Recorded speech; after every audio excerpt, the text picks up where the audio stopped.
going on with the Schumer-Rounds amendment and a whole lot more. It's time for another UFO News Roundup, so get in here. This is Jack with Cosmic Road. I talk about UFOs and the paranormal. Please like and subscribe and let me know what you think in the comments below. Okay, of course, by the time you see this, this will probably be obsolete news, but Matt Laszlo from Askapol is saying it's happening, and Congressional UAP caucus pissed. More to come. Askapol. Leader Schumer filed cloture on the conference report to accompany House Resolution Law, the NDAA, which includes the Schumer-Rounds UFO Disclosure Amendment. What does cloture mean? A procedure for ending a debate and taking a vote. Further translation, if it passes, the best thing is the Oversight Committee will have clearance and be able to hold tough hearings. If they are pissed, there could be lots of hearings. That is good. So yeah, that seems to be a good thing. Cloture is a Senate procedure that allows a vote to proceed on a bill even if a minority of senators object. In this case, Schumer filed cloture because he believes that there is enough support for the NDAA to pass it without the need for further debate. So the NDAA is done and it is off to the president's desk. Of course, by the time you see this, maybe he will have already signed it. Who knows? But that's what's going on right now. As far as we know, the version of the Schumer-Rounds amendment that I shared with you is the version. That is that's the end of the story as far as that goes. It was gutted, and there's no review board, none of that stuff. So for good or bad, right? But I tend to think it's probably more for the bad. As divided as I am on the gatekeeping committee and the people that might have been staffing that committee, I think we did need that committee. We did need them to have the power of subpoena and eminent domain. That would have been a game changer. That would have been amazing. So if they had been sincerely motivated individuals, I'm not convinced that they would be. Unfortunately, it seems like the establishment was stepping in to take control of that. But, who knows? But the bright side is that it looks like the House Oversight Committee is going to be given some clearances, apparently. I don't know the nature of all of that yet. But, of course, Tim Burchett is on the House Oversight Committee. And so they can hold hearings. They can hold tough hearings. So will we get more David Grush before Congress? Who else will we get before Congress? This could really open the doors to a lot of things and be a great thing. So we'll see. In other news, there's a story making the rounds about alien bodies and potentially leaked photos of non-human bodies. Of course, it's on 4chan. It's hard to verify or corroborate any of this. The photos are fairly grisly, and honestly, they could just be burned human remains. That's why I'm not going to enlarge it, and I'm not going to dwell on this photo for long. But this is a story that is making the rounds, and many people think these could indeed be the remains of non-humans. So it's big if true, but we just don't know at this time. Recently, Colm Kelleher did an interview, and he said some really juicy things, and I haven't really taken the time to talk about some of the things that he said. So let's correct that. One of the juicier things that he said, at NIDS, we did a lengthy investigation of the black triangles, 150 cases. These things were 100 yards long, low-flying, huge, coming in over neighborhoods and interstate highways and flying at treetop level, brightly lit and silent. After the first 10, we thought it has to be an advanced tech special access program by the Air Force. But the pilots were taking enormous risks over populated neighborhoods with experimental craft. After 100 cases, we concluded they were not U.S. Air Force. Pilots were violating all safety features. It was decided the phenomenon was mimicking special access programs. We created a hypothesis, bidirectional mimicry, where the phenomenon was reflecting back to us what our advanced SAPs were doing. What?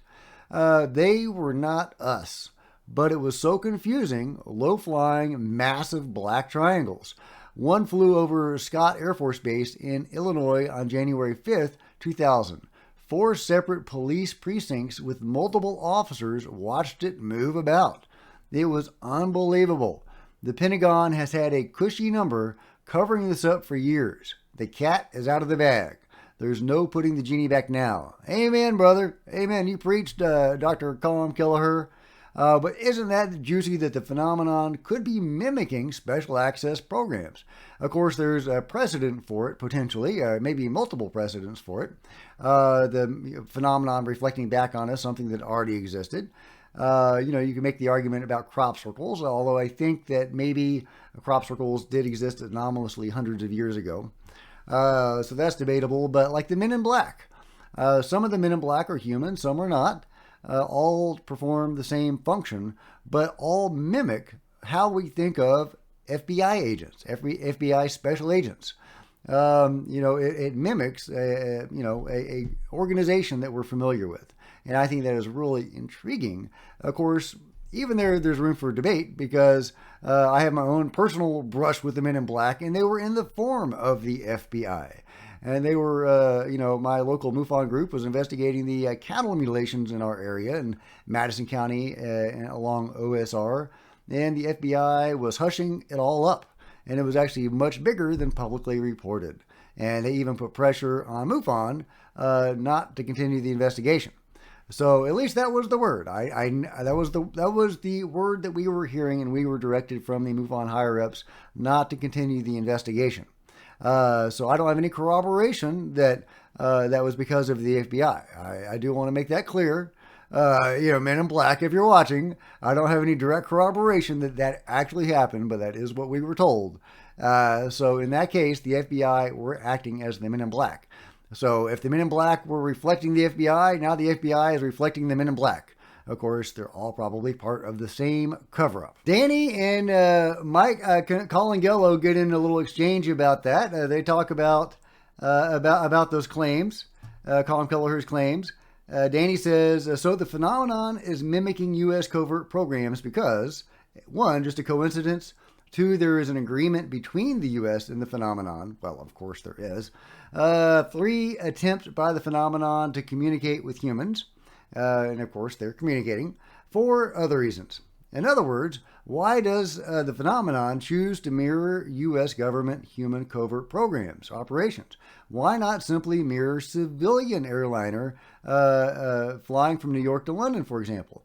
Although I have seen multiple occasions where they do mimic civilian airliners. That happens. I know somebody personally that saw one of those, and it was very weird. It was low flying right over the roof of a box store, and nobody could see it but her. She got a picture, and you couldn't see the plane, but you could see the warping effect of whatever field it was generating on the light posts.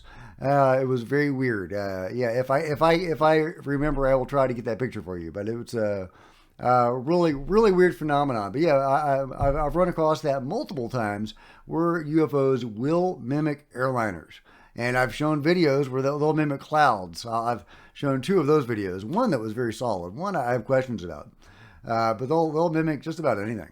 But Mike says, all great questions. I have no answers. Danny says, if the phenomenon reflects U.S. military actions due to a possible agreement, it's troubling. It suggests the phenomenon could be influencing the U.S. government through covert programs lacking congressional oversight.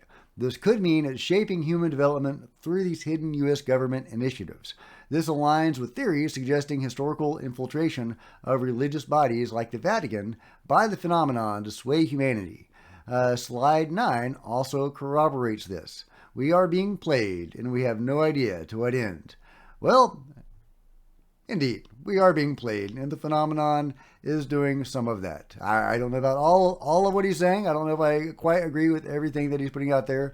But yeah, the control group is working with beings, and possibly related, the beings are creating hybrids that are infiltrating society. That's what my research has shown. If your research has shown something different, let me know in the comments below. Meanwhile, Osiris is disputing Danny Sheehan's claims that I recently went over. Recently, Danny Sheehan appeared to claim that Radiance Technology has a UFO reverse engineering program called Prompt Global Strike. He is then said to continue and claim that it's a nuclear missile that can travel at 20,000 miles per hour, turn at a 20-degree angle, and can be in China or Russia in less than 2 minutes. However, this isn't true.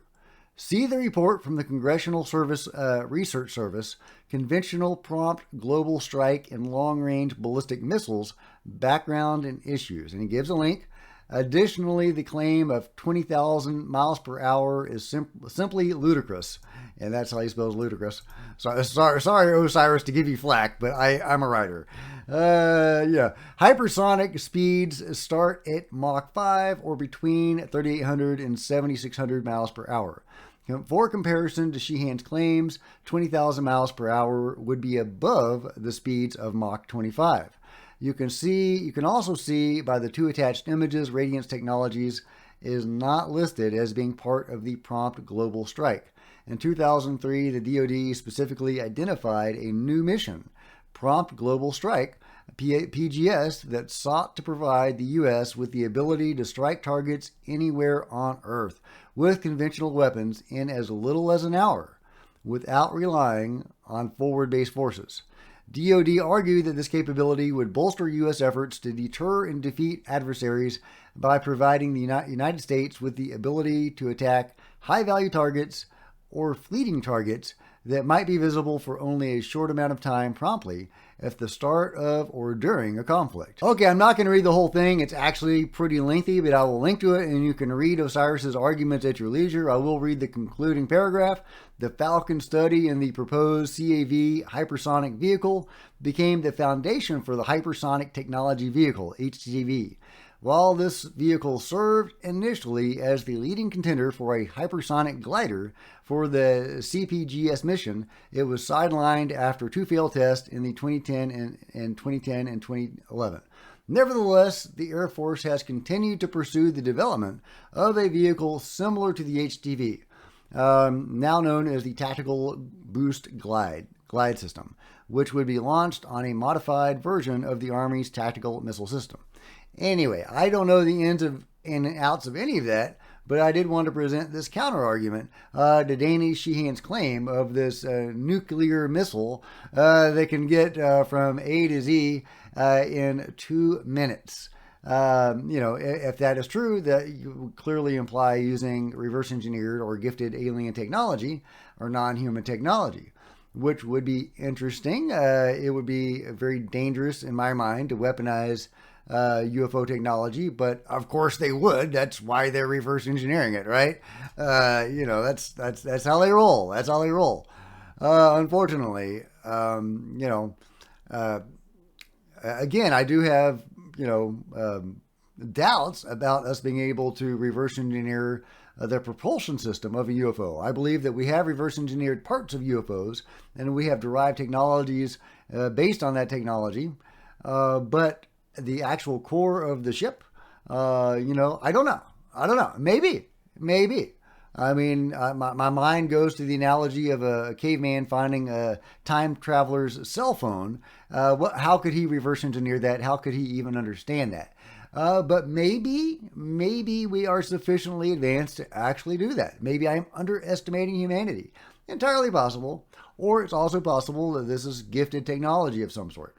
So if this is real, but again, Osiris is saying not so fast, it's not real. But let me know what you guys think in the comments below. Meanwhile, check this out. This is the Buddha's hand in Guangdong, China. Check that out. Whoa, that's insane. That's insane, guys. I am not making that climb. Whoa, that's nuts. Would you do that? Would you do that? Let me know in the comments below if you would be one of these brave people climbing up there. Wow. She's bold. Look at that. She's not even kneeling or anything. Man. Oh, she's dangling her legs over. Oh my God, what are you doing? You're insane. All right. People. Meanwhile, there's been some debate over a photo that Ryan Bledsoe posted about a material that he and his family were given by Tyler D, as I still think of him, I think his name is Tim Taylor, the NASA guy that was associated with Chris Bledsoe and his family. And, that's a big whole long story. But at one point, he brought some material for them to touch, some UFO material. And they all had a reaction to it. But Chris Bledsoe had an extreme reaction to it. And this was a test by, as I still think of him, from American Cosmic Tyler D, to see if Chris was legit. And indeed he was. And Ryan posted a possible picture of this material or a similar material. And there was a lot of debate online about it, criticizing Ryan and saying, oh, it's a bunch of BS. And, that's actually a mundane material. And but Jacques Kiel says, not so fast. Allegedly a sketch of the Roswell craft with the underbelly having the same honeycomb-like structure. Lens validity? So check that out. Check that out. That is the interesting stingray shape of the Roswell craft. Probably not how many of us picture of it, but that is what it is said to have looked like. It really looks more like a human craft, doesn't it? It looks like a stealth fighter. But I guess you could say that the stealth fighter was influenced by craft like this is probably more accurate, right?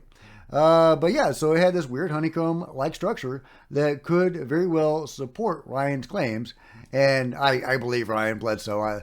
The Bledsoes are 100% in my book, but let me know what you guys think. Meanwhile, has the mystery of the handbags been solved? This was sent to me by Ron Francis, so thank you very much, Ron. I appreciate this. But yeah, we're all familiar with the Sumerian and Assyrian handbags that are all over, and I've shown many depictions of them from all over the world.